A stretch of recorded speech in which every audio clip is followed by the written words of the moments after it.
Muito bom. Boa noite a todos. Temos hoje o prazer de receber o deputado, o senador, o presidente, o grande líder desse nosso partido, que é o Zé Aníbal. Encerrando esta série de palestras, de reflexões, de depoimentos, aqui o nosso candidato teve a clarividência de chamar ciclo de debates para a cidade de São Paulo. Bom, e tiveram esse caráter de debates também. Houve, em alguns casos, com mais participação, outros menos, mas foi um conjunto de depoimentos da melhor qualidade. Por gente que foi protagonista, que teve presente, que participou, alguns dos dois governos do Mário Covas, prefeitura e governo do estado. E mesmo quando isso não ocorreu, os depoimentos foram sempre contributivos e lembrando, e era também o nosso propósito, que política se faz também com decência, com caráter, com princípios, né? E em quase todas as abordagens feitas aqui, isso ficou registrado. Me lembro de uma das primeiras, do Marcos Mendonça, que foi muito engraçada, porque ele começou falando quase uma choradeira repetida, depois de anos em que ele foi secretário, da miséria inicial, né? Quando assumiu a secretaria. Tinha o Banezer foi extinto pelo Mário Covas em boa hora, né? E a secretaria do Marcão, que era quase toda de gente do Banezer, ficou sem ninguém, ficou sem quadro, né? E depois ele relatou também 6%. Ele relatou também, claro, o que foi feito, e foi muita coisa boa, né? Entre outras coisas, a Sala São Paulo, que é hoje uma das referências de São Paulo, desta cidade maravilhosa. Bom, eu vou pedir para que a apresentação seja feita pelo próprio candidato, pelo Zuzinha, mas digo desde já que o Zé Aníbal é economista formado pela Sorbonne, Paris, foi exilado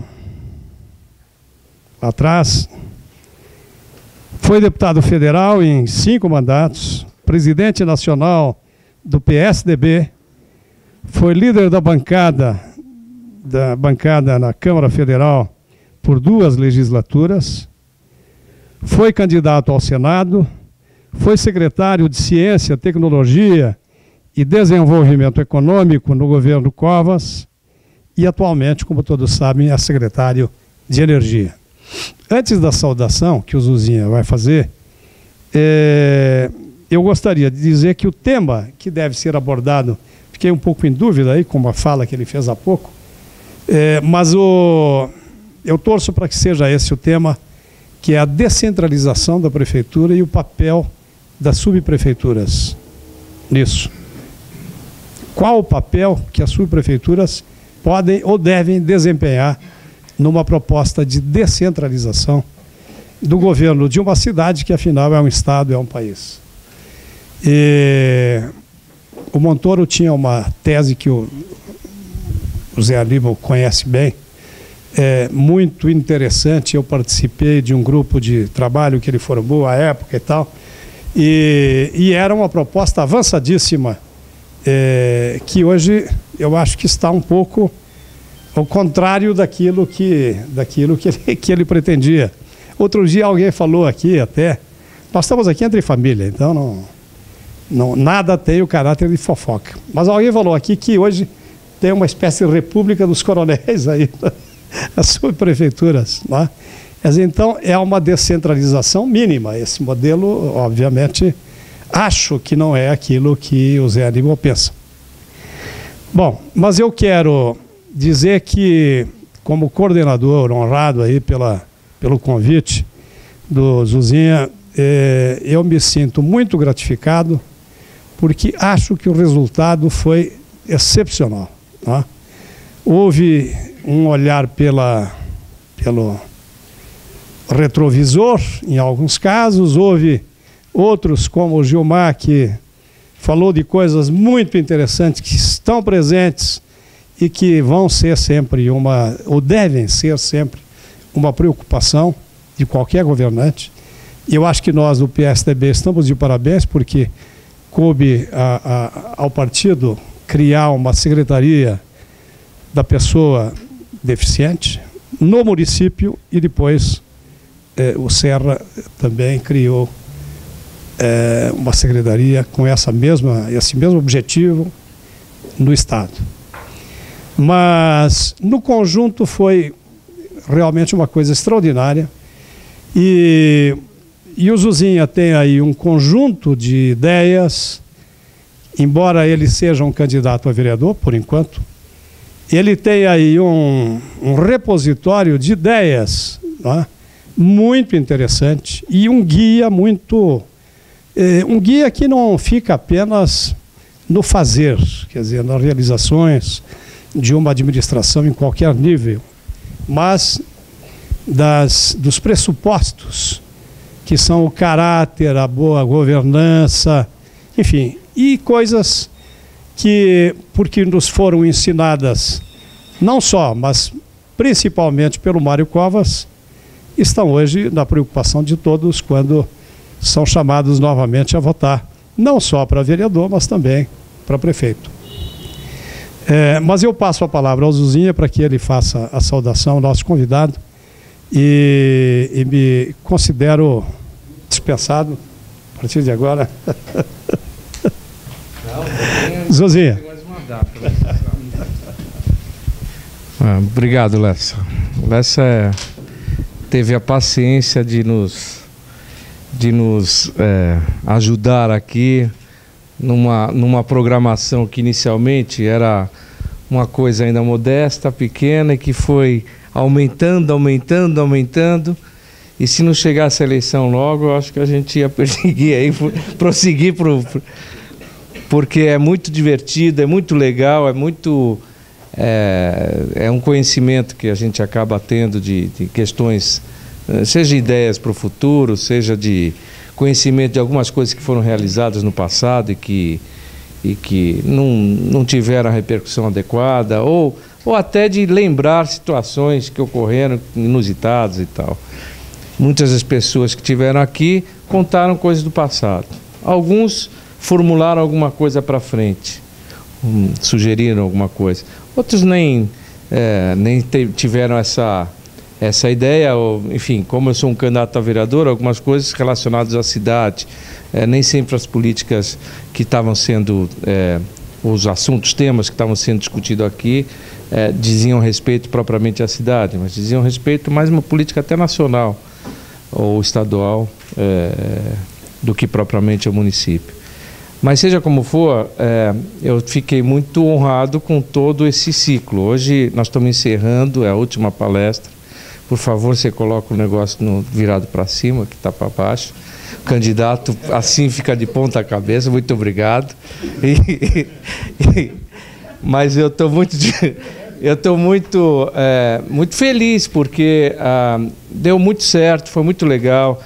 Os convites que a gente fez, praticamente na sua totalidade, foram aceitos. As pessoas se dispuseram a vir aqui. Pessoas que eu tenho no mais alto conceito, a começar pela sua presença, e, enfim, de vários outros amigos, colegas, enfim, gente que eu respeito como formadores de políticas e de ideias e de conduzir as políticas, né? Não é só de formular. Enfim, então, estou muito feliz que tenha acontecido isso tudo. Foram quantas palestras no final? 24.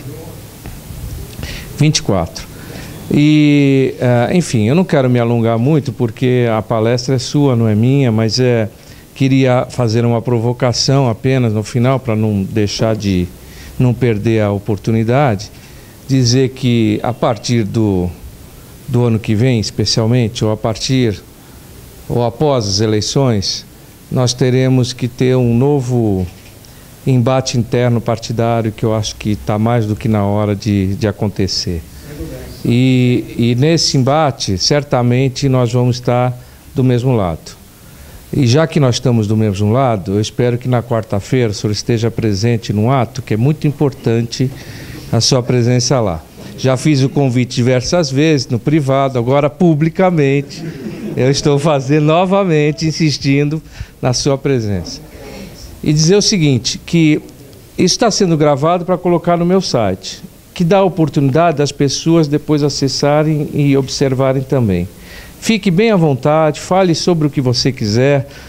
Eu lamento muito não ter conseguido estar presente nas palestras todas, porque, enfim, candidato acaba procurando voto em todo lugar, né? E aí, até onde não deve, exatamente. E não pude assistir palestras que eu só pude ver depois no site e que foram super elogiadas e, enfim, que foram super festejadas. Novamente, hoje, nós temos um jantar lá por adesão e tal, que começará a partir de 8 horas. Então, eu vou ficar no início. O Zé vai até lá depois, mas, enfim, eu provavelmente vou acabar saindo antes. Então, já peço desculpas antecipadas de não ficar até o final. Enfim, quero agradecer a todos. Se eu não pude fazer no momento adequado, quero aproveitar essa oportunidade para agradecer a todos aqueles que estiveram presentes, seja como palestrante, seja como ouvinte, e que contribuíram de alguma forma para o engrandecimento dessa candidatura. Isso aqui certamente só me eleva. Muito obrigado a todos e boa palestra. Você não precisa usar isso. Não precisa. Não. Esse negócio de ser secretário, abro muitas feiras, reuniões, debates. Amanhã mesmo esse aqui que me deram para hoje, que é sobre energia renovável. Aliás, um debate com bons participantes, mas confundir a pasta. De qualquer maneira, dizer que sempre que eu vou, eles me arrumam um lugar bom para sentar, e sempre eu saio do lugar e vou para o púlpito. Eu sou um parlamentar, assim, falar sentado, só em comissão e olhe lá, sentado em pé. Boa noite. Mas olha, uma grande satisfação estar aqui. Muito obrigado pelo que disse o Zuzinha, pelo que disse o Lessa. Eu fico feliz porque eu gostei muito da candidatura do Mário Covas. Muito. Né? É uma candidatura que me dá muita satisfação pessoal, porque ele realmente tem uma vivência política muito sintonizada com a ideia de fazer mais por quem mais precisa. Não é só uma frase de efeito, é uma realidade, né? Foi uma marca, é um conceito. É mais do que um slogan, é um conceito. Fazer mais por quem mais precisa. Todos precisam, todos. Né? Todos contribuem, mas certamente, e num país como o nosso, você tem uma grande maioria que ainda precisa de políticas públicas mais confiáveis, mais voltadas para atender as pessoas.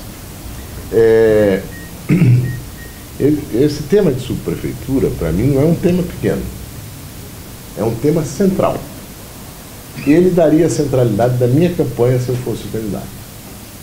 A centralidade da minha campanha estaria aí.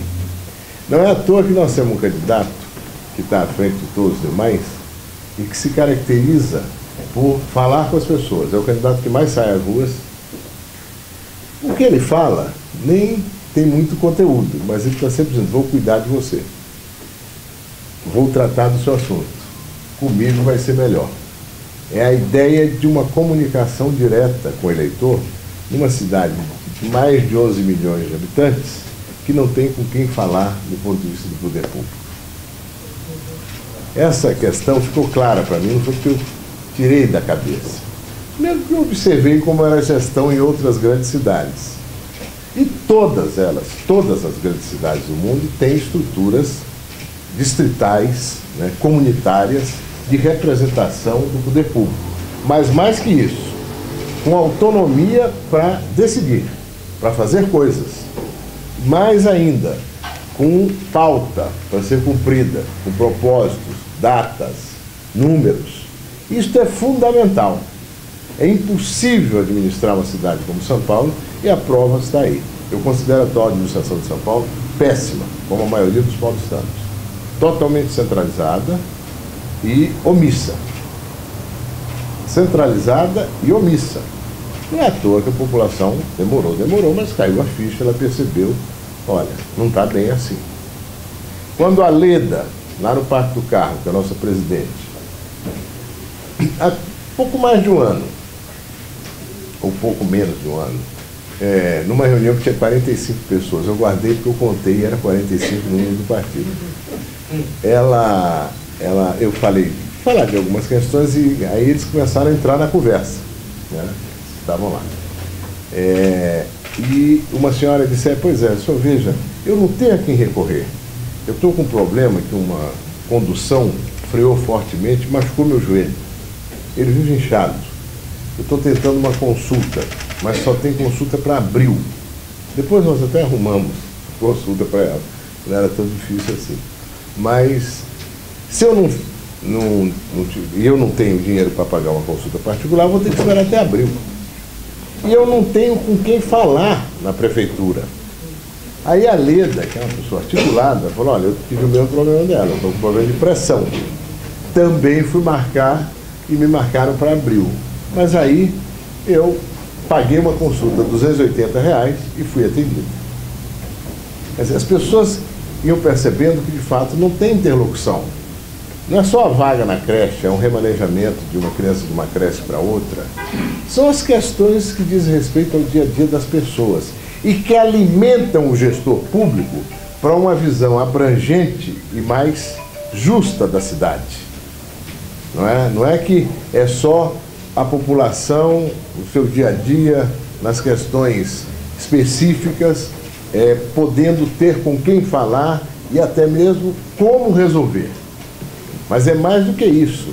É que essa sensibilidade da população, ela pode contribuir muito para que o gestor tenha um programa de governo realmente eficiente, eficaz, que estruture, que melhore as coisas. Eu disse no jornal Santos, semana passada, retrasada, que eu considero o Mário Covas o maior gestor público do Brasil da segunda metade do século XX. Não é? Pela passagem na prefeitura e pela passagem no governo do Estado. O Mário Covas foi um prefeito de final de semana, né? Semana inteira e final de semana. Como tem que ser prefeito. O Miguel Haddad, com o que eu falei agora há pouco no telefone, quando ele conversou comigo, ele é muito amigo, em março, dizendo que não queria mais ser prefeito, que não queria se candidatar à reeleição. Eu falei, Miguel, você é muito jovem, tem uma grande aprovação. Ele falou, Zé, mas para fazer trabalho que eu faço, eu tenho que me dedicar todos os dias de 7 às 9, inclusive sábado e domingo. E eu sou a última instância. A pessoa, quando vem falar comigo, ela não pode ouvir, olha, eu vou ver, eu vou falar com o secretário meu. Não, eu tenho que dar uma resposta mais objetiva. Isso é possível ou não é possível? Você vai falar com o Celso, que é meu secretário, e ele vai resolver. Vem cá, Celso, resolve esse problema aqui. Ou Paulo Leite, que vai fazer tal coisa. Ou seja, o Beto Richa, quem o Mário Covas é amigo, ele disse, Zé, eu fiz vários programas, bons programas, a Mãe Curitibana, que foi copiada aqui em São Paulo, a Mãe Paulistana, e vários outros. O Beto é um sujeito criativo, dedicado. Mas o meu melhor programa era uma vez por semana no bairro, com o meu governo. Então nós sentávamos lá e ficávamos horas ali, conversando com as entidades, com as pessoas, com as lideranças, sentindo ali, e deixávamos sempre uma estrutura. Em cada bairro havia uma estrutura que representava o poder público. O Fiat Uno é um carro sensacional, eu lembro que eu li isso lá atrás, do ponto de vista do espaço interno, embora seja um carro pequeno. Sabe por quê? Porque ele foi feito de dentro para fora. Isso ele não desenhou o Fiat Uno e depois pôs os bancos. Não, ele pensou como é que seria tal volumetria, como ele diz. para o conforto do passageiro, do motorista, etc. Depois que ele pensou isso, aí ele fez a casca. Né? A prefeitura distrital, que eu queria fazer era pensar a cidade a partir do cidadão e da cidadã, das comunidades, dos bairros, onde as pessoas vivem, não é? E não ser licencioso em nada. Isso é uma chaga. Para ser um grande prefeito de São Paulo, precisa ter autoridade política, que vem do voto, e autoridade moral. Outro dia me perguntaram, mas como é que você ilustraria isso? Só tem uma empresa que vai fazer agora um belo conjunto de torres na Marginal de Pinheiros. Já tem outros grandes empreendimentos lá que, infelizmente, passaram batido. Mas esse novo grande empreendimento que vai ter lá, eles anunciam que já tem o metrô de superfície, feito pelo Estado. Gastaram-se bilhões ali. O Mário começou a dinamizar aquilo, depois o Geraldo, a estação, o único metrô da periferia para a periferia, Capão Redondo, Largo 13, né? Feito no Brasil. E que, finalmente, com essa conexão com a Marginal de Pinheiros, né, o metrô de superfície, hoje tem um papel crucial. Pois bem, agora essa empresa anuncia, fala que vai ter isso aqui, que vai ter também a linha do metrô de superfície, veículo leve sobre trilhos, do aeroporto de Congonhas até o Morumbi, passando por Paraisópolis. Mais alguns bilhões o Estado vai pôr ali. E eles, a maravilha de conjunto, vão trabalhar 15, 20 mil pessoas, consumo de energia, Matilde, 50 megawatts, é uma média PCH, uma média hidroelétrica. Não tem, o que a gente dispõe hoje de rede de transmissão não vai suportar. Estamos pensando em soluções, mas enfim. Eu perguntaria a eles quantas creches eles vão fazer. 6, 7, vamos fazer na ponta do lápis. Quantas mulheres vão trabalhar aqui, em idade de ser mãe, precisam pôr os filhos lá? Quantos postos de saúde? 4, 5? Não é que vocês vão fazer e administrar. Porque um condomínio tão poderoso como esse, evidente que pode fazer 5 creches para 100 crianças cada uma, ou 6 ou 7. Ah, mas não está na lei. Mas então não tem autorização para fazer. Só vai fazer se tiver isso. Mas para isso tem que ter autoridade moral. Se não for assim, não faz, acabou. Essa ideia, no lado da energia, a gente tem trabalhado muito a ideia da sustentabilidade, embora isso não seja um tema único daquelas duas moças ali, né? Mas nós temos trabalhado a ideia da sustentabilidade por oposição à ideia da opulência. A opulência é uma das coisas que fez mal ao Brasil ao longo da sua história. O Lessa conhece bem a história e sabe disso. Esse Brasil opulento, cheio de riquezas, cheio disso, daquilo, de potencialidades, mas um dos países mais desiguais do mundo. Do mundo. A opulência reserva para a maioria, reservava, agora tem melhorado muito, né? Reservava para a maioria a senzala, né? A Casa Grande era para o desfrute da opulência. A cidade de São Paulo é ainda muito desigual. E você vê essas propagandas, e você vê as pessoas sendo insensadas, e olha que maravilha, e ao mesmo tempo você vê as mães que não têm creche. Quantas creches tem no conjunto do Itaú lá no Jabaquara? Bancadas pelo Banco Itaú? Nenhuma. Nenhuma. Quantos postos de saúde tem? Nenhum. Ah, nós estamos fazendo e vão fazer direito. Para fazer direito tem que ter creche, o garoto que está na escola. Eu fui outro dia num laboratório, Mário Covas, chamado Eurofarma, que saiu lá do Interlagos e foi para o quilômetro 30 da Castelo. O cara, além de ser bom de negócio, ele tem sorte. Eu perguntei para ele, e aí, todo o pessoal ficou lá em Interlagos? Não, todo o pessoal vem trabalhar aqui. Porque eles pegam o metrô de superfície que o Mário Covas e o Geraldo fizeram, vem até Osasco, faz uma conexão de 7 minutos depois, entram na frente aqui da Eurofarma. É o caso mais extraordinário de gente que cruza a cidade inteira em 30 minutos, 35 minutos. Bom, por que ninguém quer sair da Eurofarma? Um posto de saúde, 1.300 pessoas trabalhando, um posto de saúde, eu não vi um igual até hoje em São Paulo. Inclusive cardíaco, atenção especial às mulheres, tem muitas mulheres trabalhando. Mas uma creche que dá vontade de ter filho para aquele garoto para aquela creche. As mães, inclusive, na hora do almoço, podem ficar com as crianças. Conversar, enfim, ficar meia hora, uma hora, tal. Perguntei para ele, e aí, quanto custa isso aqui? Nada. Está no meu custo. Posto de saúde também. Você acha que não pode? Tem um Rocha Verá, que é um conjunto de 3 prédios lá do lado do Shopping Morumbi. Esse Rocha Verá, ele tem 70 ou 170 mil metros, são 3 torres. Pra vocês terem uma ideia, lá embaixo eles têm cogeração de 8 megawatts de energia. Ilumina uma cidade de 10 mil habitantes, ou mais. Provavelmente mais. Porque eles não podem ter nenhum tipo de interrupção de fornecimento. Então eles têm energia com gás. Embaixo do prédio, no terceiro subsolo. O dia inteiro. Eles só se conectam na rede de madrugada, quando os serviços reduzem fortemente e as ocorrências de interrupção de energia são pequenas. Mas se pode fazer geração própria de energia, se pode isso, pode aquilo, por que não pode fazer creche, posto de saúde, formação profissional? Evidente que pode.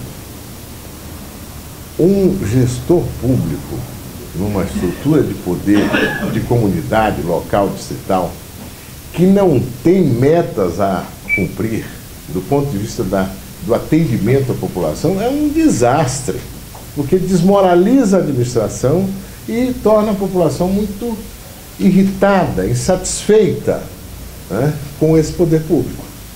Um erro grave. Eu faria exatamente o contrário. Abre, não é, dá meta, 30 dias tem que ter o diagnóstico preciso de atendimento de saúde, de creche, de atendimento ao idoso, né? Nós temos o CRI de São Miguel, foi no governo do Mário Covas. Depois temos mais um na Zona Norte, parou. Nós temos que ter CRI pela cidade inteira. Eu fui em Valinhos sábado de manhã e falei, olha, o Cleiton, nosso candidato, lá tem boa chance de ganhar. Eu estou aí fazendo o possível para você realmente ser o nosso prefeito, mas queria um compromisso seu. Tinha um grupo grande de pessoas, mais 150, 200 pessoas. Compromisso de a gente fazer um equipamento para atendimento específico ao idoso. É óbvio, a população está envelhecendo. Se ela envelhecer com um pouco mais de segurança e de atenção, e é óbvio que pode fazer 30 CRIs em São Paulo. Claro que pode. Essa cidade é muito poderosa. O bom prefeito de São Paulo, ele tem que ter uma grande capacidade de interagir com o setor público, com a sociedade de São Paulo, que é muito poderosa. Não há desafio que a sociedade de São Paulo, numa boa interatividade com o poder público, não possa resolver. Qualquer um, para qualquer equipamento, para parceria público-privada, para o que for, é óbvio que faz. Eu fiquei envergonhado agora numa viagem que fiz lá fora, as pessoas reclamando para mim dos aeroportos do Brasil. Então, mas esse país é tão extraordinário, não tem aeroporto. São Paulo, essa mega cidade, tem 2 aeroportos, né? Mas insuficientes. Tinha que ter mais. São Paulo não tem um mega centro de feiras e eventos. Eu estou dizendo isso porque eu acredito que o Mário Covas vai ser um vereador muito bem votado e ele não tem outro compromisso a não ser com a cidade. Vocacionamento, atendimento. Essa história de um mega centro de feiras e eventos faz 12 anos que eu falo disso, trabalho, identifico a área para isso, e não sai. Isso é uma vergonha. Uma vergonha. O que é um mega centro de feiras e eventos, 200, 300 mil metros? Né? É só romper com interesses que convivem melhor com essa pequenez que nós temos em matéria de acolhimento de feiras e eventos internacionais. Nós já temos tudo. Temos uma museologia fantástica. Aliás, eu fui ver uma exposição ontem na Pinacoteca. Primeiro, a maravilha da quantidade de gente que está indo nesses locais, né? e é gratuito. E ontem era uma exposição cinética de um grande artista venezuelano, o maior de todos nessa área. Você interage com os quadros dele, é fantástico. Assim de gente. Você tem uma museologia fantástica em São Paulo, não é? Contribuiu decisivamente para isso um cidadão que foi mencionado aqui, o Marco Mendonça, grande figura da cultura, mas se não fosse a retaguarda do Marco Mendonça, que algumas vezes ele me pedia até ajuda para administrar, porque o Mário ficava meio bravo, com certo gasto, não pode, segura, já gastei muito. Mas olha aqui, como diz Oswaldo Martins, o sujeito que não sabia pôr disco na vitrola, o Mário Cova, ele fez a Sala São Paulo, que é uma das 5 salas de música do mundo. Teatro Dom Pedro todo recuperado. Pinacoteca, que é um deslumbramento. Um deslumbramento. Todo mundo que vai lá, mas de qualquer lugar, de qualquer nível cultural, fica impactado com aquilo. Enfim, São Paulo já tem tudo, inclusive a gente acolhedora. Outro dia eu vi um centro de feiras uruguaio, Mário, ele dizendo o seguinte: essa cidade não tem igual no mundo em matéria de acolhimento. Eu nunca vi um motorista de táxi falar mal dela. Pode estar no maior engarrafamento que ele elogia. É o maior propagandista da cidade. Se fosse no Uruguai, o senhor estava esculhambando o presidente, o governador e tal. Bom, tem tudo, falta só a parte do poder público. Essa não tem, que é o equipamento. Pode ser feita uma parceria público-privada, mas tem que fazer. Emprega milhares de pessoas, multiplica a atividade de serviço da cidade. Então eu penso que 2 componentes que seriam essenciais a gente trabalhar, tomara que além do Mário Cova se elejam outros que possam se associar a isso. Eu acho que já tem um certo enfado da cidade, um padrão legislativo que a cidade vem tendo. Tem que melhorar esse padrão legislativo. Essa Câmara tem que ser ouvida.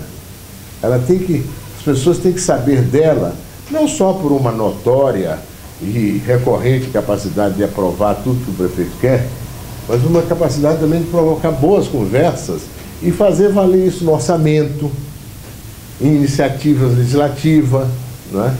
Então essa questão do poder local, eu acho que ela tem centralidade sobre todas as demais. Todas as demais. Poder local é fundamental. Nós estamos falando de administração municipal. E de outro lado, esse grande vocacionamento de São Paulo como cidade de serviço, de toda a natureza. Inclusive agora eu propus ao governador que a gente retomasse a ideia do parque tecnológico. Não é propriamente a minha área hoje, é energia, mas como eu conversei muito com o reitor e o vice-reitor de pesquisa da USP, e num determinado momento a conversa vai, o entusiasmo deles, disseram: olha aqui, se vocês quiserem mesmo fazer o parque tecnológico, a USP entra com 30 milhões. Porque a USP é uma universidade que tem um recurso orçamentário espetacular. E colocamos o nosso terreno de 40 mil metros junto com o de vocês ali no Jaguaré. O Estado tem 40, a USP tem 40, já são 80 mil. E fazemos o parque tecnológico. Quando eu levei lá para o geral, eu disse: eu fecho. Fechado. Pode tocar. Em 30 dias licita esse negócio.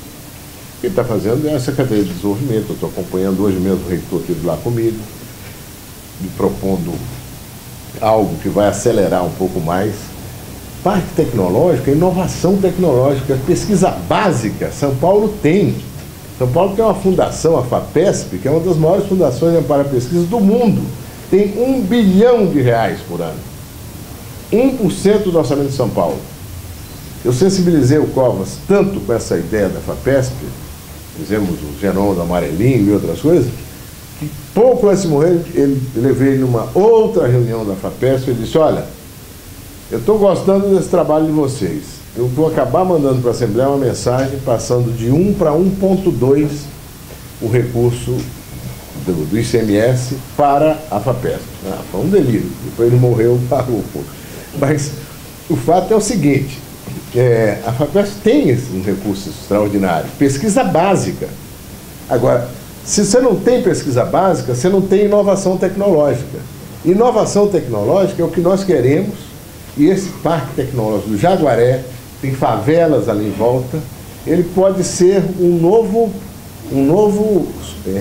respiro, né? uma nova oportunidade para a cidade de São Paulo.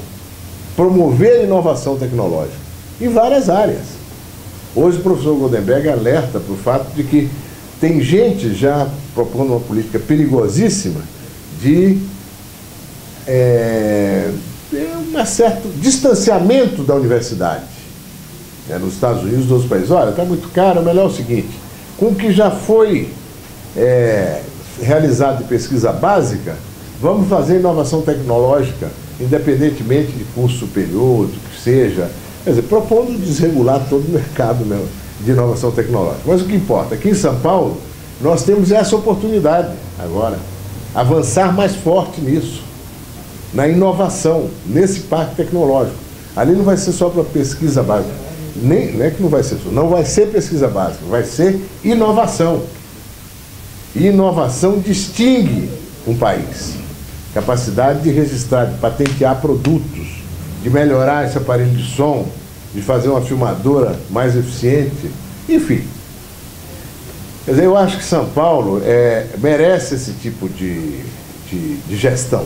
Não é? Do mesmo modo, Zuleika, eu só acredito em saneamento do Tietê e do Pinheiros se o setor privado entrar também. O setor público está que põe,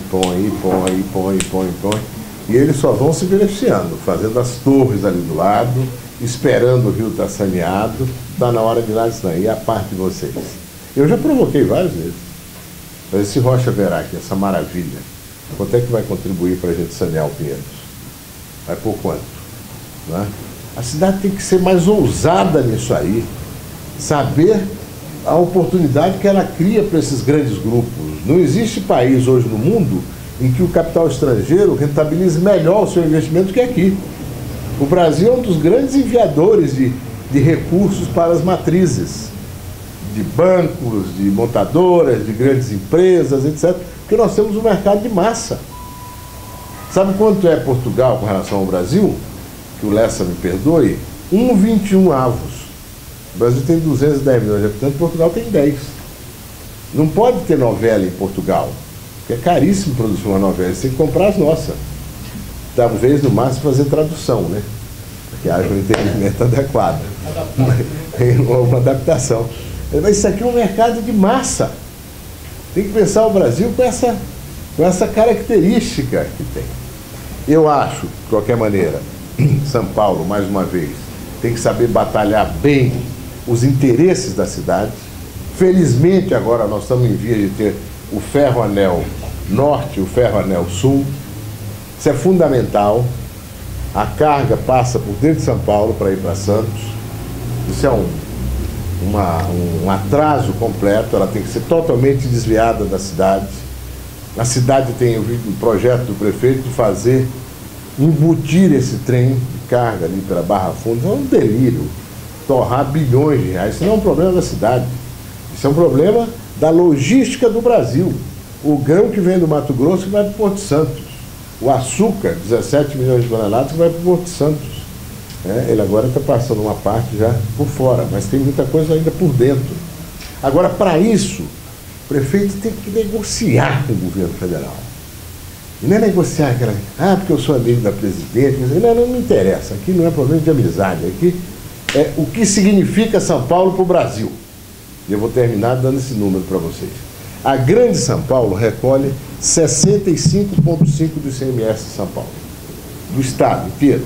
Que é o maior imposto do Estado. No orçamento desse ano, 100 bilhões de reais. Nessa Grande São Paulo, a cidade de São Paulo é mais de 50%, né, no recolhimento de impostos.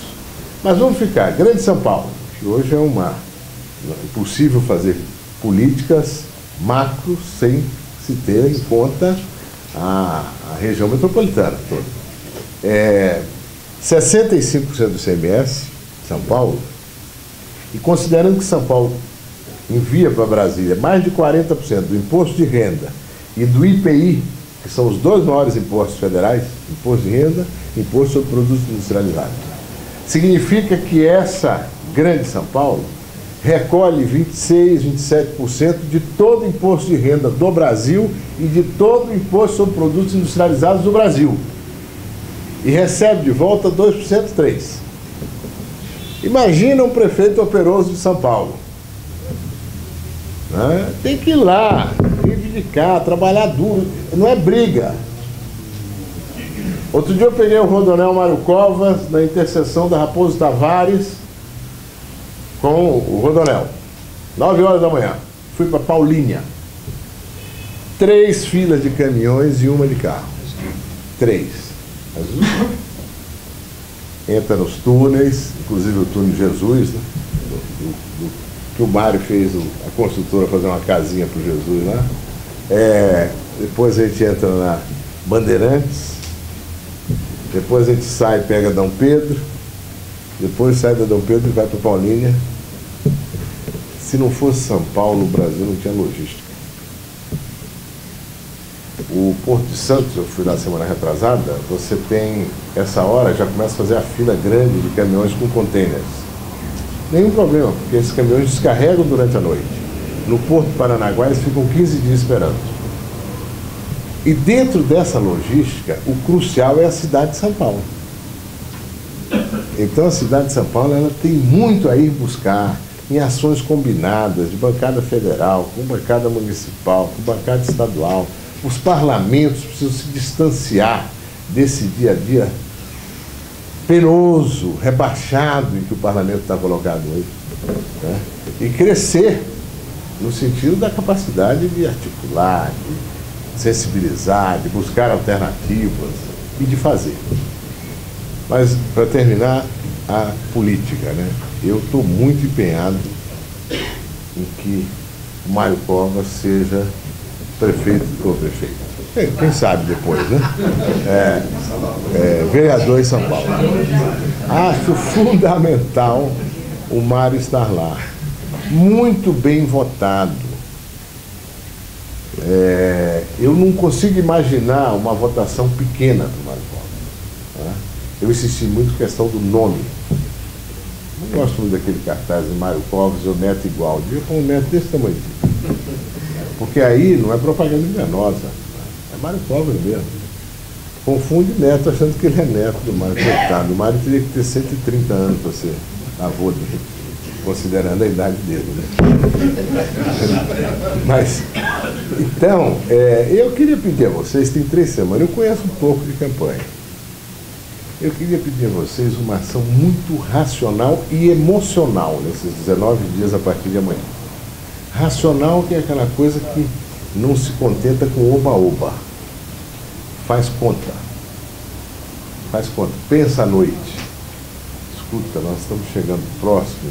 O que nós, a nossa turma, conseguiu articular aqui de apoios? Porque ele vai ter muito voto, que não vai ser resultado de um trabalho mais específico aqui ou acolá. Vai ser um voto de opinião, não é?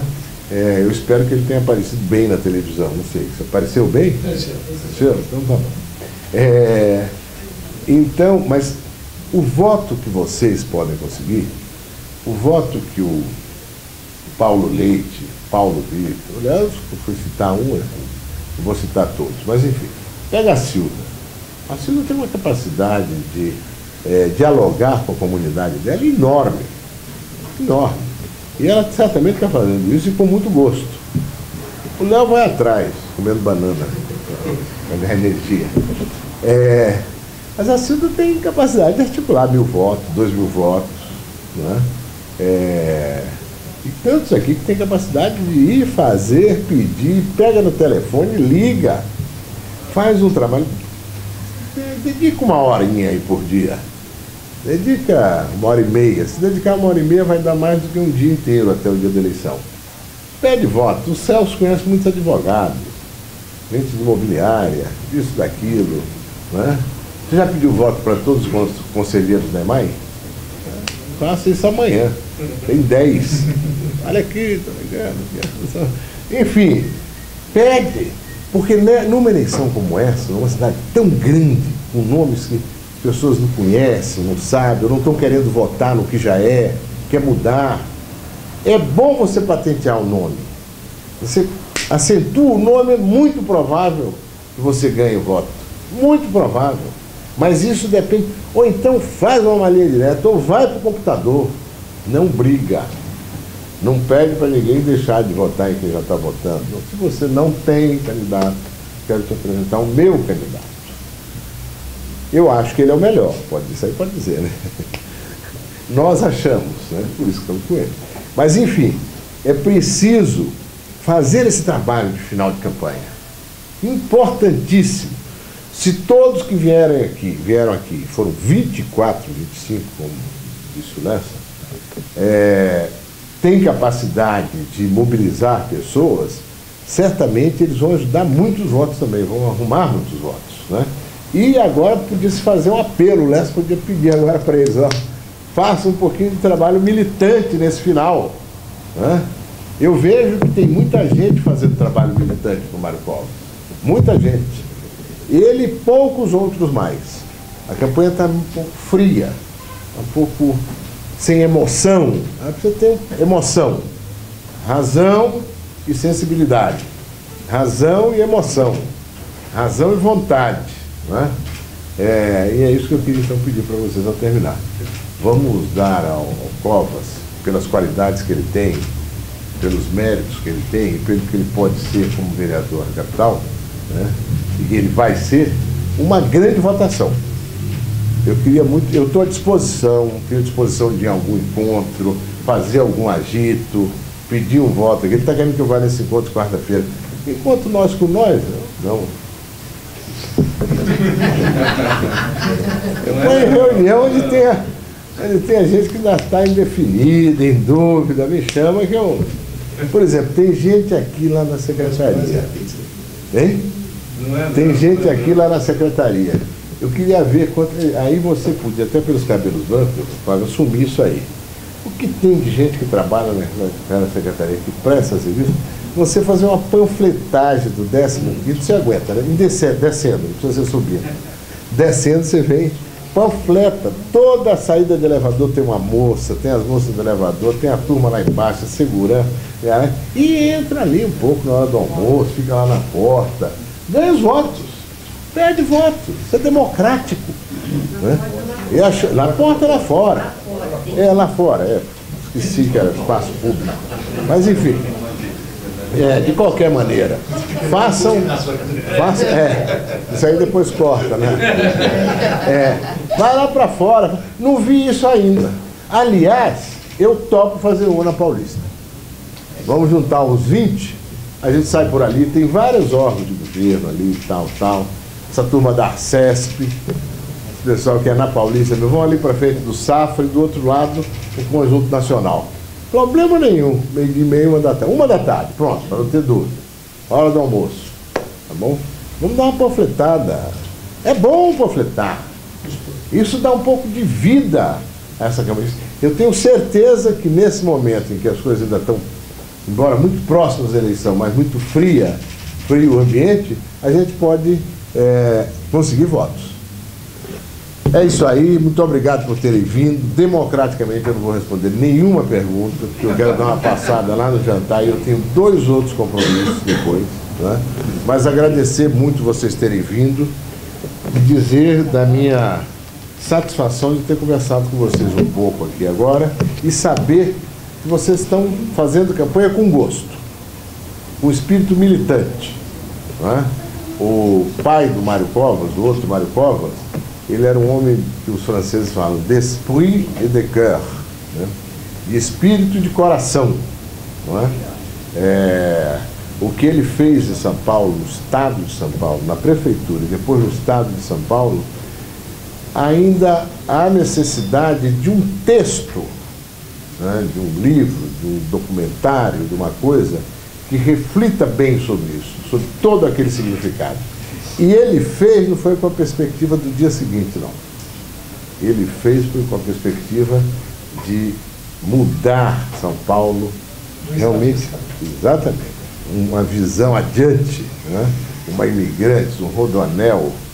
Fazer rodoanel hoje, já disse várias vezes, não é tão difícil. Sempre será um pouco difícil, é caro e tal.